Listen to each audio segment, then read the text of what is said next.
जय माता दी बंधुओं, आपके अपने माँ कात्यायनी संस्कार चैनल में आप सभी का हार्दिक हार्दिक अभिनंदन है।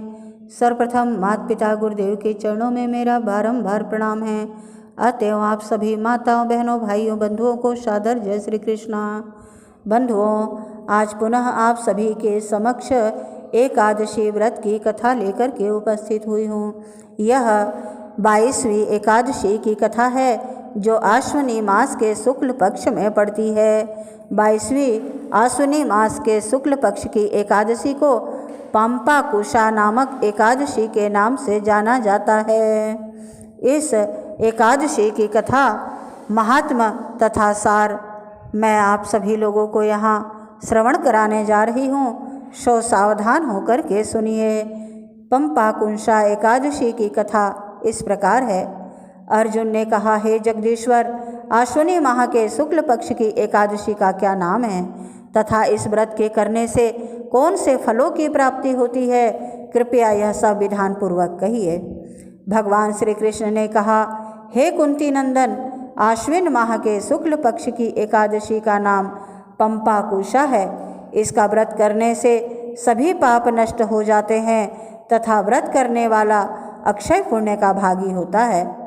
इस एकादशी के दिन इच्छित फल की प्राप्ति के लिए भगवान विष्णु का पूजन करना चाहिए।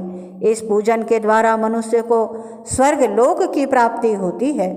हे अर्जुन, जो मनुष्य कठिन तपस्याओं के द्वारा फल की प्राप्ति करते हैं, वह फल इस एकादशी के दिन क्षीर सागर में शेषनाग पर शयन करने वाले भगवान विष्णु को नमस्कार कर लेने मात्र से ही मिल जाता है और मनुष्य को यम के दुख नहीं भोगने पड़ते।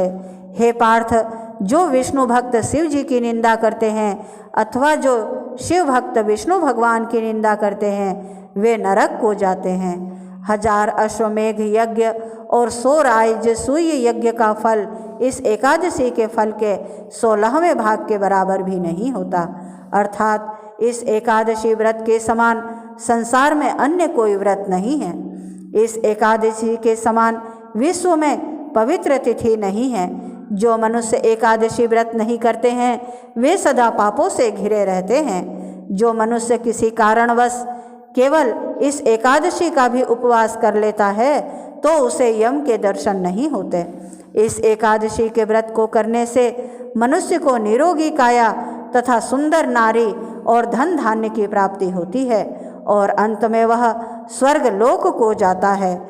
जो मनुष्य इस एकादशी के व्रत में रात्रि जागरण करते हैं, उन्हें सहज ही स्वर्ग की प्राप्ति हो जाती है। इस एकादशी के व्रत करने वाले मनुष्यों के मातृपक्ष के 10 पुरुष और पितृपक्ष के 10 पुरुष तथा स्त्री पक्ष के 10 पुरुष भगवान विष्णु का रूप धरकर व सुंदर आभूषणों से परिपूर्ण होकर विष्णु लोक को जाते हैं। जो मनुष्य आश्विनी माह के शुक्ल पक्ष की पंपाकुशा एकादशी का विधान पूर्वक उपवास करते हैं, उन्हें विष्णु लोक की प्राप्ति होती है।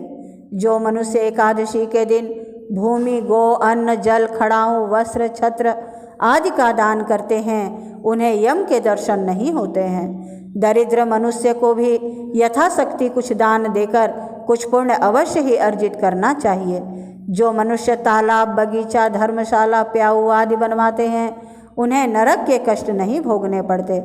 वह मनुष्य इस लोक में निरोगी दीर्घायु वाले पुत्र तथा धन धान्य से परिपूर्ण होकर सुख भोगते हैं तथा अंत में स्वर्ग लोक को जाते हैं। भगवान श्री हरि की कृपा से उनको दुर्गति नहीं होती। इस प्रकार यह कथा पूर्ण हुई। अब आप सभी इस कथा के सार को ग्रहण करें। मनुष्य को पापों से बचने का दृढ़ संकल्प करना चाहिए। यूँ तो भगवान विष्णु का ध्यान स्मरण किसी भी रूप में सुखदायक और पापनाशक है, परंतु एकादशी के दिन प्रभु का स्मरण कीर्तन सभी कलेशों व पापों का शमन कर देता है। बंधुओं, इस प्रकार यह पंपाकुशा नामक अश्विनी मास के शुक्ल पक्ष की कथा पूर्ण हुई। ओम नमो नारायणाय।